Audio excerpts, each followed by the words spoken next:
Picture yourself in the trenches of World War I. You're surrounded by mud, barbed wire, and the constant sound of artillery shells exploding.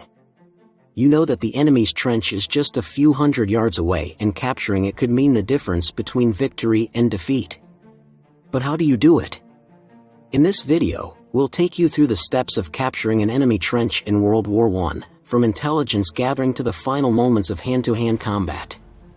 Get ready to witness the bravery, strategy, and sacrifice of those who fought on the front lines. Gathering information. The First World War was a brutal conflict that saw the development of new tactics and strategies as both sides struggled to gain an advantage over the other. One of the key tactics used in this war was the capture of enemy trenches. This was a difficult and dangerous undertaking requiring careful planning, intelligence gathering, and skilled execution. Here, we will focus on the first step in this process, which was intelligence gathering. Before attempting to capture an enemy trench, it was essential to gather as much information as possible about the enemy's defenses, troop strength, and weapons. This information was critical in determining the best approach to take when attacking the enemy. There were several methods used to gather this information, including aerial reconnaissance, patrols, and interrogating prisoners of war. Aerial reconnaissance was an essential tool for gathering information about the enemy's position. It provided a bird's-eye view of the battlefield and allowed commanders to see the enemy's troop movements, fortifications, and defenses. The use of airplanes for reconnaissance was a new development during the First World War and quickly became a vital part of the war effort. Airplanes equipped with cameras were flown over enemy lines, taking photographs of the enemy's position and relaying the information back to commanders on the ground. Patrols were another method used to gather information about the enemy's position. Small groups of soldiers would be sent out at night to scout the enemy's position and looking for weaknesses in their defenses. These patrols were highly dangerous, as they were often exposed to enemy fire and had to move quietly and stealthily to avoid detection. However, the information they gathered was often vital in determining the best approach to take when attacking the enemy. Interrogating prisoners of war was also an essential method used to gather intelligence. Captured enemy soldiers were questioned to extract information about their position, troop strength, and defenses.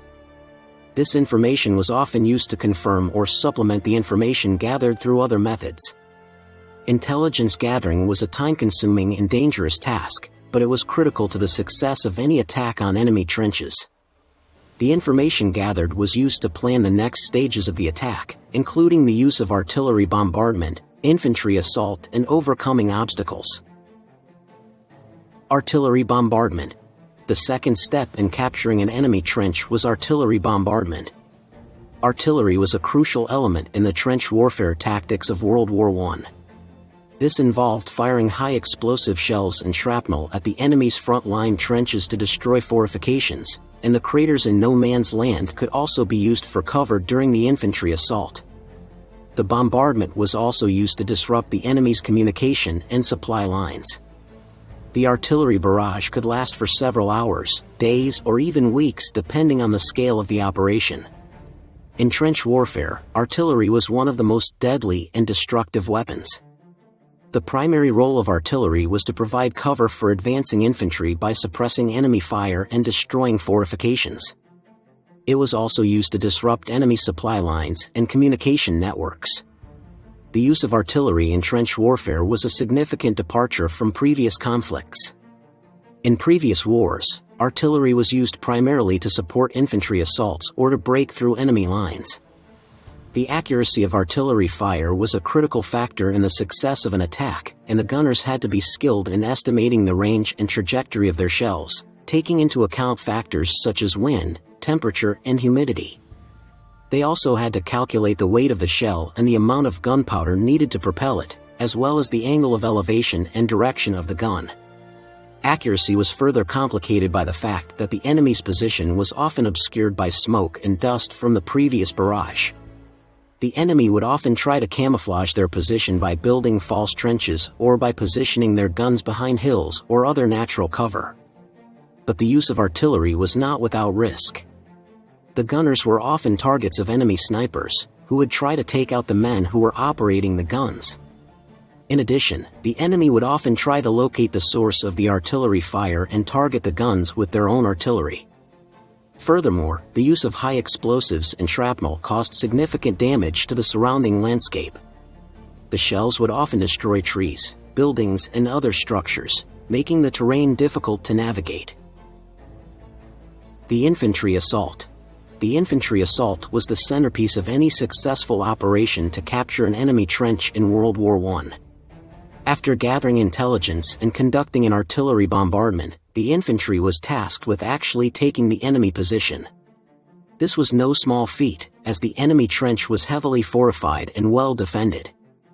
The infantry assault required careful planning and coordination. Before the attack, officers would brief their troops on the mission, the objectives, and the tactics to be used. The infantry would move forward in waves, with each wave providing cover and support for the next. This allowed for a gradual buildup of force and prevented the entire attacking force from being wiped out in a single wave. The infantry assault was a dangerous and challenging endeavor, because the soldiers would have to navigate through no man's land, which was often littered with obstacles such as barbed wire, mines, and craters. Barbed wire was a particularly challenging obstacle as it was often heavily reinforced and difficult to cut through. Soldiers would use wire cutters, pliers, and bayonets to clear a path through the wire.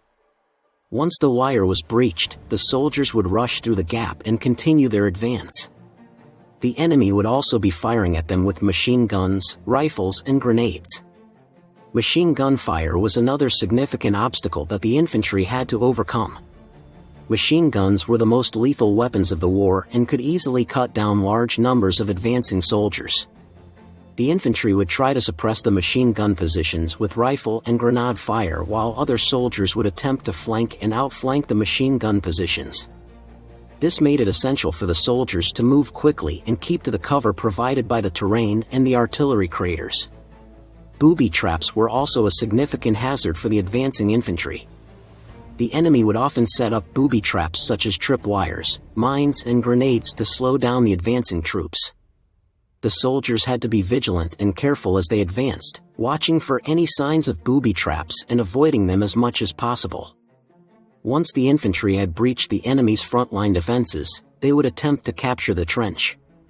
This was often the most challenging part of the assault, as the enemy would be fiercely defending their position. The soldiers would engage in hand-to-hand combat with bayonets, knives, and even their fists. Once the trench was captured, the soldiers would have to consolidate their position and defend against any counterattacks. This was often easier said than done, as the enemy would be determined to retake their position. The soldiers would have to use the captured enemy trenches and fortifications to strengthen their own position and fend off any enemy attacks. Overcoming obstacles. The fourth step in capturing an enemy trench during World War I was overcoming obstacles. I briefly touched on the subject of obstacles earlier, but here we will go into more detail about the obstacles. This was a challenging and dangerous phase of the operation, as the enemy had set up a range of defenses to hinder the advance of the infantry. Overcoming these obstacles required careful planning, coordination, and courage. One of the most significant obstacles that the infantry had to overcome was barbed wire. The enemy had set up extensive networks of barbed wire entanglements in front of their trenches to slow down the advance of the infantry. The barbed wire could also be electrified, making it even more challenging to cut through. To overcome this obstacle, the infantry had to use wire cutters or other tools to cut a path through the wire. This was often done under enemy fire, and high casualties were common. Another major obstacle that the infantry had to overcome was machine gun fire. Machine guns were a significant threat to the infantry, and the enemy would have placed them in strategic positions to provide maximum coverage of the battlefield. The machine guns could cut down large numbers of troops in a matter of seconds, making them one of the most deadly weapons of the war. To overcome this obstacle, the infantry had to find ways to flank or suppress the machine gun positions. This required careful planning and coordination, as well as bravery on the part of the soldiers who carried out the flanking maneuvers. Booby traps were also a significant threat to the infantry. The enemy would often place explosives or other devices in hidden locations such as tripwires under the debris. The infantry had to be careful not to trigger any of these traps, as they could cause significant damage or even kill the soldiers. To overcome this obstacle, the infantry had to move carefully and cautiously, using their training and experience to identify potential threats. Another significant obstacle was the terrain itself. The enemy trench could be located on high ground, making it difficult for the infantry to advance. The terrain could also be uneven with many obstacles such as shell craters, rubble, and debris. The infantry would have to navigate this terrain carefully while under enemy fire. Other obstacles that the infantry had to overcome included enemy snipers, poison gas, and artillery fire. Snipers were highly skilled and would pick off individual soldiers from hidden positions. Poison gas was a new and terrifying weapon that the enemy used to create a deadly cloud of gas that could kill or disable troops. Artillery fire was a constant threat, and the infantry had to move quickly and efficiently to avoid being hit by shells or shrapnel. Overcoming these obstacles required not only physical bravery but also mental resilience. The soldiers had to remain focused and alert, even in the face of extreme danger and uncertainty. They had to work together as a team, supporting each other and providing cover fire when necessary.